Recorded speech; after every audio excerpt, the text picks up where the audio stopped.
Since Japan's culture emphasizes the group over the individual, well, no one wants to be the first one to leave the office. And there's another reason that there's pressure on people to work hard.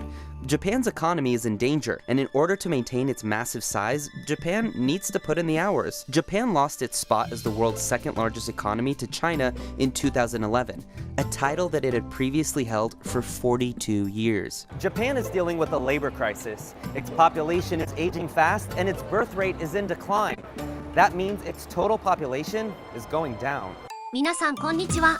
今回はアメリカのニュース番組で紹介されたなぜ日本はそんなに働くのかという動画を英語と日本語字幕付きで見て本場の英語を学びましょう。それではどうぞ。Working long hours is a way of life in Japan, so much so that some occasionally die from it. Karoshi is a term that means death by overwork. So why are people working so hard, and can it be fixed? Japan has some of the longest working hours in the world. Nearly a quarter of Japanese companies have their employees work more than 80 hours of overtime per month. Those extra hours are often unpaid. Today, Japan's corporate culture is driven by the so-called salaryman. The salaryman is defined by his loyalty to his company And expected to spend his entire career working for the same firm. Not only does he work long hours in the office, but it's also assumed he'll participate in after-work activities too, like drinking with colleagues.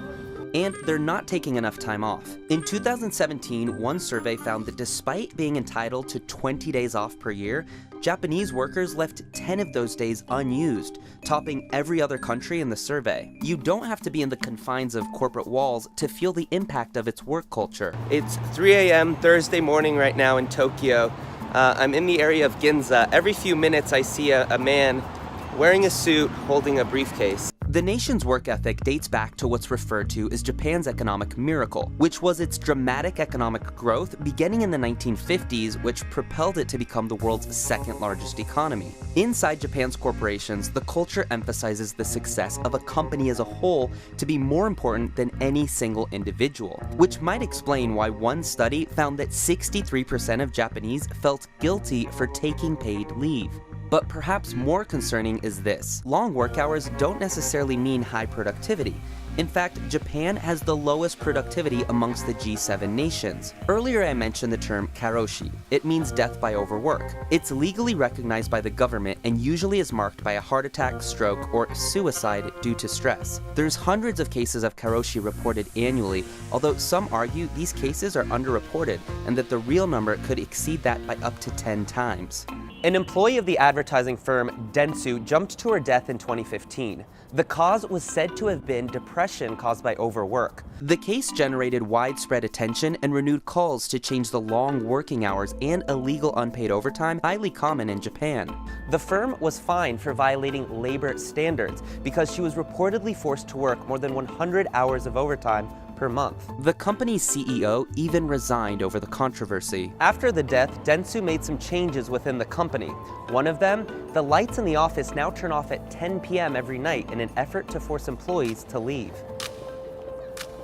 Both the government and companies are now actively trying to reduce the number of working hours here. And there are some early signs of hope. Japan's government has considered several initiatives to curb the number of hours spent at the office, including making it mandatory to take at least 5 vacation days a year, and requiring a rest period between the end of one day and the start of another. In 2016, a new holiday, Mountain Day, was started, bringing Japan's number of annual public holidays to 16. And in 2017, the government launched an initiative called Premium Fridays, in which it encouraged companies to allow their employees to leave at 3 p.m. on the last Friday of the month, promoting consumer spending and less time in the office.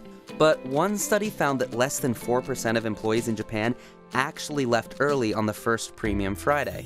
Which is why, despite these initiatives, a cultural challenge still looms. Since Japan's culture emphasizes the group over the individual, well, no one wants to be the first one to leave the office. And there's another reason that there's pressure on people to work hard.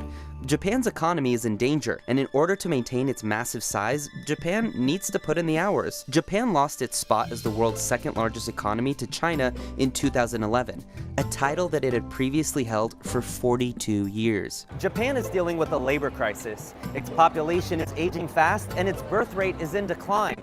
That means its total population is going down. And in the next 50 years, it's projected to shrink by nearly a third. The population is expected to go from 127 million in 2015 to just 88 million by 2065. There's two likely ways that a nation can compensate for the labor shortage: immigrants or robots. Japan has always been less inclined to accept immigrants. In fact, its percentage of foreign workers is tiny compared to other nations of large economies. So without more immigrants, it's looking to robotics to fill in the gap. Its robotics industry has spanned from hospitality to manufacturing, and now even reaching farms by creating robots that milk cows. But whether technology could open the door for a better work-life balance for Japan's workforce still remains to be seen. いかがでしたか？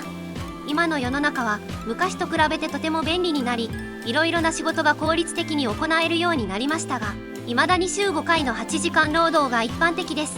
みんなの労働時間が減り、みんなが楽できる社会になっていってほしいものですが、なかなか難しいのでしょうか。